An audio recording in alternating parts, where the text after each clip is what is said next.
Mukamwaro kavugwa ko vyinshi muri kahise ndetse n'ubu Rube yahavuye arushikana kw'ico kibanza arakitwereka yongera aradusigurira neza ivyerekeye ico kibanza ivyerekeye umugigo wo kubandwa n'abari babujijwe kuza mw'ico kibanza uko baba bameze. Tumukurikira.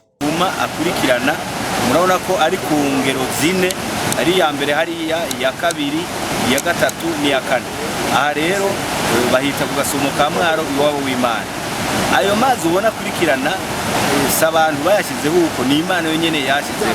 Rero hano bahita mu Gasumo ka Mwaro iwabo w'Imana. Ni ukuvuga yuko abarundi ba kera mu kwambaza Imana bari abantu. Rero amazi asuma yarafise ikibanza kidasanzwe muri uwo mugigo wo kubandwa.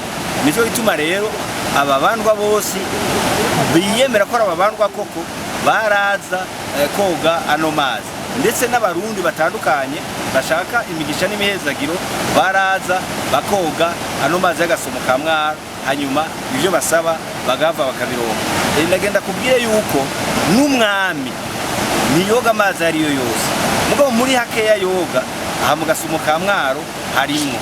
Ni ukuvuga rero ko ni amazi afise imigisha n'imihezagiro, ni ukuri ari ubufise nk'ingwara. Mbere ni ukubera ko hariho umuntu yavuye muri Tunisia, umwana wiwe yaragwaye ingwara zo ku rukoba, araza aje kumwoza muri ano mazi. Mugabo ntuheve umbaza ati mbega yarakize? Je nibaza ko yakize, kuko niyo ufata itike ry'indege waze koza uwo mwana atabona ko hari kizovamo. Rero n'amazi benshi n'ubu baraza, gusa nuko batinya, kuko ibijanye no kubandwa benshi barabitinya kubera umuzo w'ayo madini y'abazungu, nayo ubundi baraza binyegeje bakaza bakoga no mazi. Hari n'abagenda bayatekeye mu dukinju canke tujya tubido bakayamanukana.